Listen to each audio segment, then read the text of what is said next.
Баршаңызға қайырлы күн. Бүгін сіздермен өте жеңіл әрі дәмді салаттың рецептісімен бөлісемін. Ол үшін бізге пекин қырыққабаты, жасыл үрме бұршақ яғни горох, 4 немесе 5 жұмыртқа суға піскен, 2 тұздалған қияр, шұжық және майонез қажет. Пекин қырыққабатын жақсылап жуып, 4 бұрышты етіп тураймыз. Басқа да барлық ингредиенттерді көлемін өзіңіздің қалауыңыз бойынша 4 бұрышты қылып турап аламыз.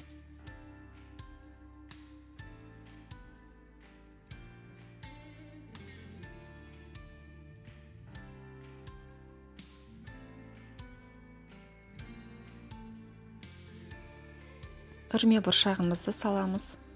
Дәміне қарай тұзын, бұрышын қосып, ең соңында майонезімізді салып, салатымызды жақсылап араластырамыз.